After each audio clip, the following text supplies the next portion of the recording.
There's nothing like a cup of tea on a rainy Saturday morning. Hey everyone, I thought today I'd do something a little bit different and record a vlog for you for today's topic. As you might have already seen from my website, I'm currently in the process of kind of going through a website refresh. I'm changing my blog up a little bit. So I thought as part of that, it might be quite fun if I recorded some different types of content for you guys. So over the next few weeks and months, I think I'm going to try and record a few more blogs for you, vlogs even, and do some more podcasts and just generally try and change it up a bit. If you don't like it, or if I get bored, which to be honest with you, knowing me, is quite likely, then I'll just go back to my normal blogging. Today's topic for this vlog is nice guys finish last, and whether or not that's true when we're talking about writing. I'm going to tell you my story now and why I think this is quite an important subject to think about, because it's all about you as a person and your character and whether or not you feel like that holds you back and why it really shouldn't. So exactly 5 years ago, and I know it's 5 years because I got a Facebook notification telling me this, which is the whole reason why I decided to record this video. I went for a job in a marketing company in London, and at the time I was living in Oxford with my boyfriend. If you've ever lived in the south of England, you'll know how expensive it is. So we had rent to pay, we had bills to pay, things were really tight, and I was just desperate for a job in an industry which I loved and to put my degree knowledge to good use, because I'd just finished my degree that summer. And for those of you who don't know, my degree is in publishing, hence why I wanted to get a job in it. So I applied for this job with this company, and they asked if I could go to London for the interview. And I had to pay to take the train. I got the train, got the tube. Basically it took me the whole day to get there, had the interview and get back again. And I thought it went really well, because when you prepare for an interview, you prepare for the questions, you research the company, you do everything that you can to give yourself the best possible chance. So naturally you think, I probably have a decent shot at this. So the next day I get a call back with feedback about my interview, and they said that unfortunately on this occasion I hadn't got the job. And that's fine, rejection is a part of life. If you go for any job, and especially if you want to be a writer, rejection is something that you just have to get used to, you just have to deal with it. And normally when I get rejections for jobs, I take whatever feedback they can give me on board, and I just use it to try and do better in my next interview, because at the end of the day that's all that you can really do. You tried your best, you listen to the feedback, and then you just keep going forward. So the company called me and said that unfortunately I didn't get the job, and the reason that they gave for rejecting me is that they said that I was too nice. Too nice. I'm sorry, but what exactly am I supposed to do with that feedback? I can't even begin to tell you how devastated I was. I got off the phone and I just burst into tears. My poor boyfriend, who's now my husband, just didn't know what to do. He tried to comfort me, but I was just devastated, because when someone says something like that, it's not like they're saying, oh, I'm sorry, this time you don't have the skills or you don't have the experience. They're essentially saying that there's something wrong with me as a person. So if they said that I hadn't had the experience, well, I could go back to university, I could take a course, I could, work on my skills, that I can work with. But when someone says that you're too nice, what they're essentially saying is that there's something wrong with you as a person. And what am I supposed to do about that? Why should I change who I am? And why should I do it just for a job? And the other thing about the feedback about being too nice is that there's obviously this impression that you won't have the confidence to get the job done. In that kind of context, there's this negative connotation that you will just be a quiet little dormouse that'll sit in the corner and you won't do what needs to be done, you won't stand up for yourself. And that's not true, because you can be a nice person and you can still get the job done. You don't have to be this loud, pushy person to work in marketing or in publishing or whatever. So long as you have the skills and the knowledge that they're looking for, and you know how to communicate the right way with people. Who cares if you're too nice or too quiet? So they gave me this feedback that essentially I was too nice for the job, and looking back, I probably did take it harder than perhaps I should have done, or most people would have done. But you know, when you're in that situation where you're questioning yourself daily anyway, and you're criticising yourself, and internally you never feel like you're good enough, it really doesn't help for someone to come along and basically reaffirm that belief. And to be honest with you, it really knocked my confidence. I remember on that particular day I booked tickets to go and see The Dark Knight Rises at the cinema. And I was so excited for it to release. I'd been waiting for it for weeks. But after that, I didn't even want to leave the house.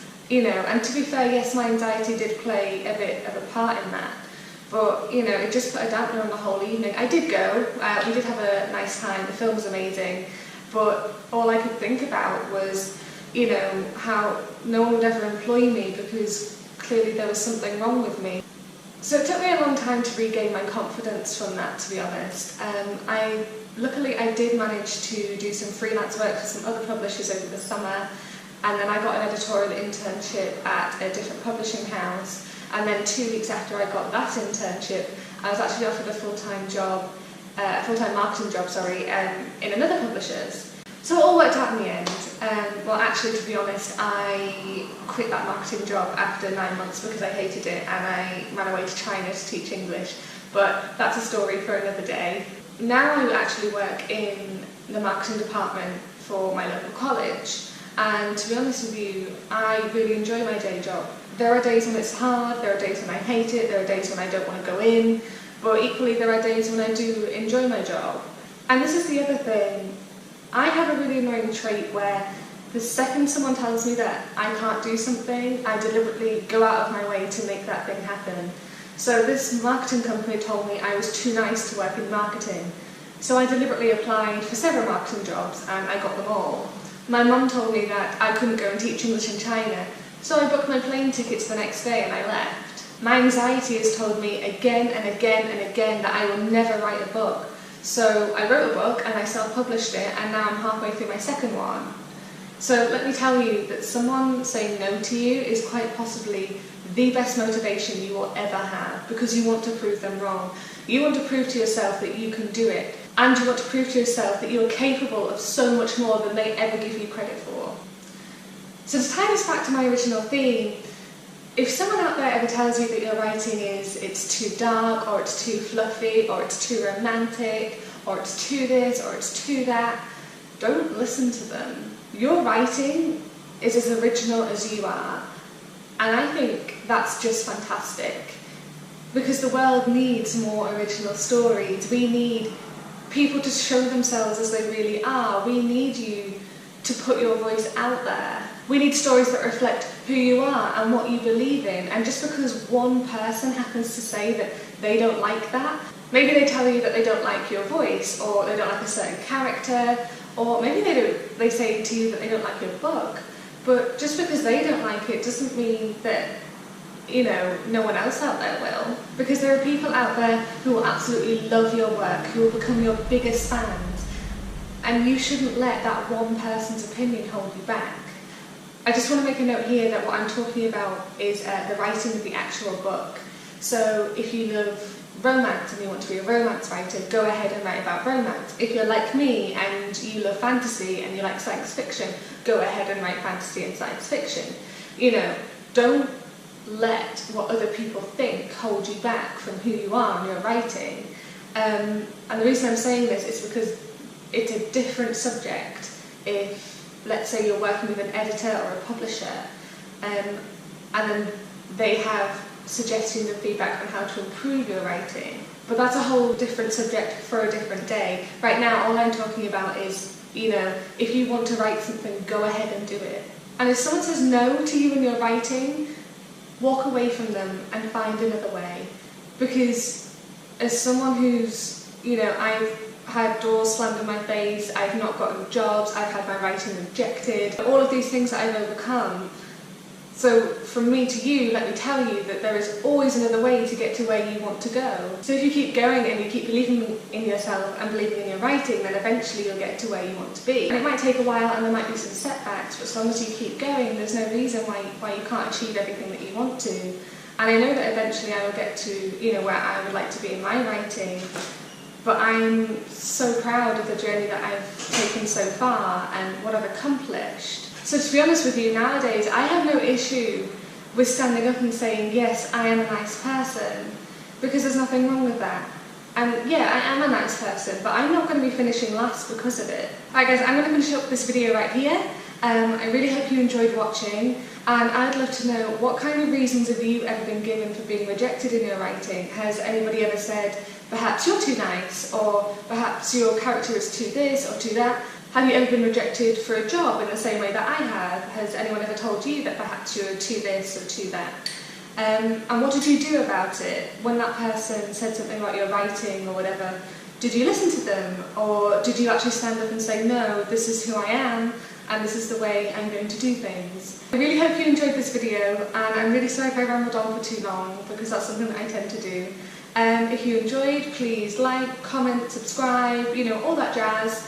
And also, if you enjoyed this, like I said, I'm hoping to add some more of this kind of content to my blog. So if you want to keep up to date with that, please sign up to my newsletter. I will leave the link in the description below. And as a bonus for signing up for my newsletter, you will get an adorable photo of my parents' new puppy, which, if that's not an incentive to sign up to a free newsletter, then I don't know what is. Alright guys, I hope you have a lovely weekend. I don't know if you can tell outside the window right now, but it's pouring down, as it normally does in England on the weekends. So I'm just going to finish my tea and get back to writing. Bye!